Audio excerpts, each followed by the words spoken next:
साथियों, आज हम सब के लिए और ख़ास तौर से कांग्रेस पार्टी के सभी साथियों के लिए ये खुशी का दिन है, क्योंकि हमारी जो सबसे नई मंडी है, अब अपने पास अभी भी अंदर पुरानी मंडी है, फिर हम नई मंडी बोलते हैं, एक और नई मंडी, तो अपने पास दो नई मंडी।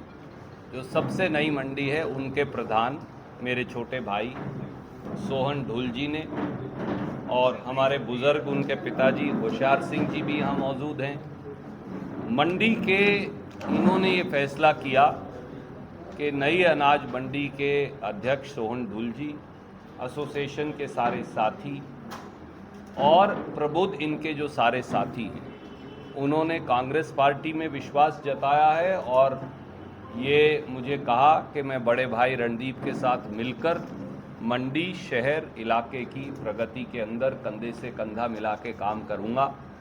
बहुत सारे इनके साथी पहले से ही मेरे हमदर्द भी हैं और मेरे साथ चलने वाले भी हैं। बहुत सारे और साथी हम जोड़ पाए हैं, फिर भी मैं 1 मिनट के लिए उनका नाम लूँगा, इसलिए नहीं कि वो आज ज्वाइन कर रहे हैं, इसलिए कि उनके सम्मान के लिए। भाई सुभाष सिंगवाल जी हैं जो उप प्रधान हैं, परिवार के सदस्य हैं। भाई देशराज जी हैं जो सचिव हैं, वो भी परिवार के सदस्य हैं। नरेश गोयल जी हैं जो चेयरमैन हैं। भाई छोटे भाई विकास बर्टा जी हैं जो फैमिली मेंबर हैं अपने।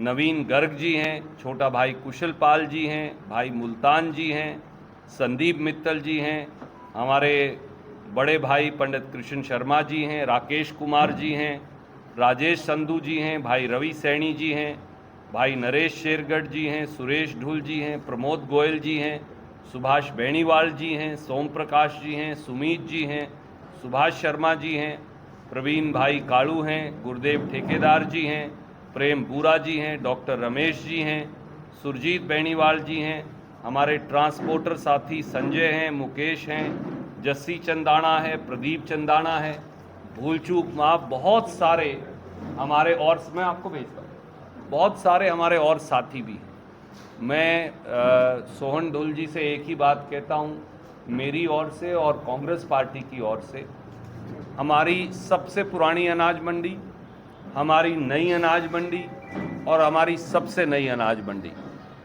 यहाँ जो और पूरे हरियाणा के आड़तियों की जो समस्याएं हैं उनको लेकर हम इकट्ठे मिलकर संघर्ष करेंगे। ईश्वर की कृपा से 40 दिन के बाद जब कांग्रेस की सरकार लोगों के आशीर्वाद से बनेगी तो इसका हल निकालेंगे। 4 बड़े मुद्दे हैं जो मैं उठाना चाहता हूँ। पहला मुद्दा है हमारे आड़तियों की आड़त का। ये केवल कैथल की अनाज मंडी की समस्या नहीं, पूरे हरियाणा के 5 लाख के करीब जो आड़ती परिवार हैं, मुनीम परिवार हैं, और मंडी से जुड़े हुए 10 लाख जो मजदूर हैं, उनके पेट पर भारतीय जनता पार्टी की सरकार ने लात मारी। हमारी आड़त 2.5% हमेशा से रही। ये 2.5% आड़त किसान नहीं देता था, खरीद एजेंसियां देती थी, क्योंकि बाद में वो खरीद से कहीं अधिक मूल्य पर उस फसल को बेचते हैं तो वो भी मुनाफा कमाते हैं। ये 2.5% आड़त काट कर 46 रुपया और 45 रुपया कर दी गई। 46 रुपया कुछ पैसे और 45 रुपया कर दी गई। ये अपने आप में घोर अन्याय है। आप मुझे बताइए, फिर मंडी का आड़ती कोई 2 नंबर का काम तो वो करता नहीं, उसके पास तो कोई और आय का साधन नहीं। जो साल में 2 बार आड़त आएगी उसी के आधार पे वो अपने परिवार का पेट पालता, वो कहाँ जाए। ये पहली बार हरियाणा में हुआ। लोगों के आशीर्वाद से कांग्रेस की सरकार बनेगी तो हम इसको दुरुस्त करवाएंगे, ठीक करेंगे दोबारा से, ताकि आड़तियों का काम चले। दूसरी सबसे बड़ी कैथल मंडी की समस्या, वो समस्या है हमारे आड़तियों के लाइसेंस रिन्यू ना करने के। 3 साल से ज़्यादा से लगभग 375 हो गए ना जी संख्या, 375 या 80 के करीब संख्या है। हमारे आड़ती भाई लाइसेंस रिन्यूअल के लिए दर दर की ठोकरें खाने लग रहे हैं, परंतु आज तक उनका लाइसेंस ये सरकार रिन्यू नहीं करती। मैं ये पूछता हूँ, मैं एक दुकान खोलना चाहता हूँ, किसी लाइसेंस की जरूरत नहीं। अगर कोई आदमी आड़त का काम करना चाहता है, उसका लाइसेंस भी है, उसे रिन्यू करने में सरकार का क्या जाने लग रहा है? भाई उसके पास काम होगा वो काम कर लेगा, कम काम होगा कम काम कर लेगा। आप उसकी वो रोजी रोटी क्यों छीनने लग रहे हो? परंतु मुझे कारण पता नहीं, रिश्वतखोरी और भ्रष्टाचार का जो आलम है उसके चलते मंडी के आड़तियों के लाइसेंस रिन्यू नहीं किए जा रहे हैं। तीसरी बात है, आड़तियों पर शॉर्टेज डालने का धंधा पहली बार इस शहर के अंदर शुरू हुआ है।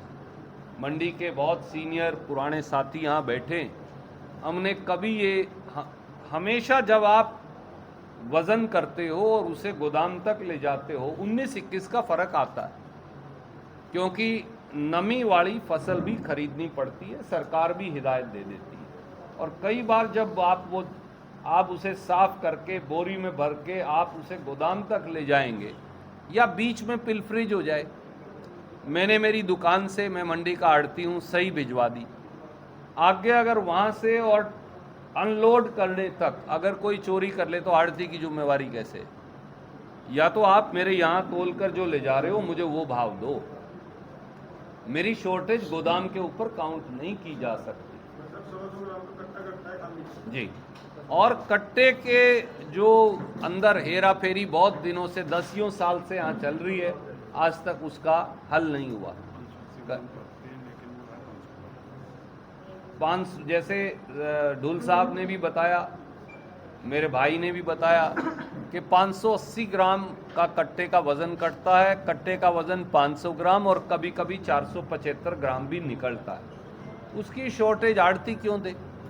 उसकी शॉर्टेज वो दें जो कट्टे में अंदर वज़न में हेरा फेरी करवाने लग रहे हैं। तो ये पहली बार मंडी में शॉर्टेज का बिजनेस आया जहां, और ये अकेली इस मंडी का नहीं है बात, आप हर मंडी में जाके पता करिए, हर आड़ती के ऊपर यहाँ 75 लाख 80 लाख लगे, कहीं करोड़ लग गए हैं, कहीं 25 लाख लग गए हैं, कहीं 60 लाख लग गए हैं। ये एक जजिया कर की नई वसूली।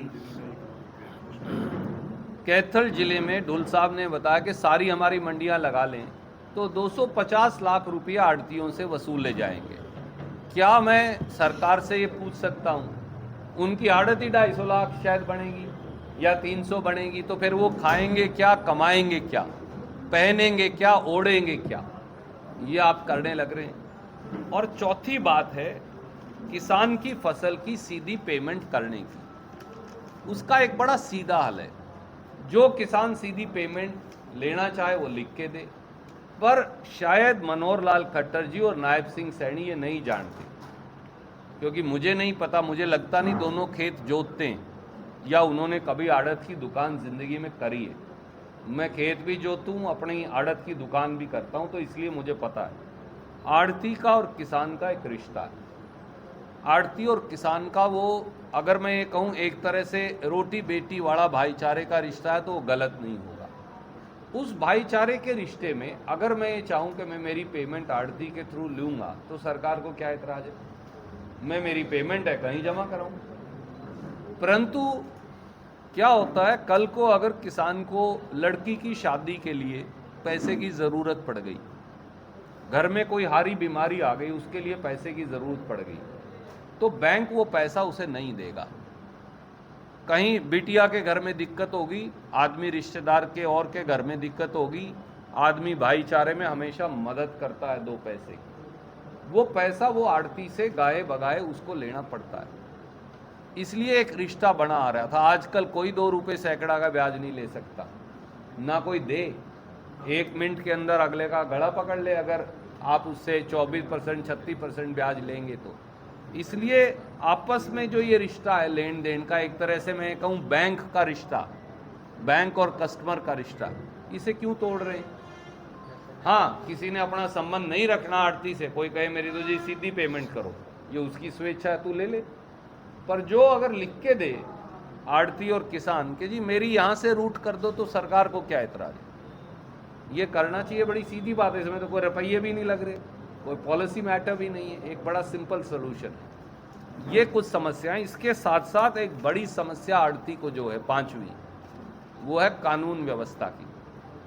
कैथल अनाज मंडी के अंदर बहुत समय नहीं हुआ है, और अगर थोड़ा समय बीत भी जाए तो हम वो भूल नहीं सकते।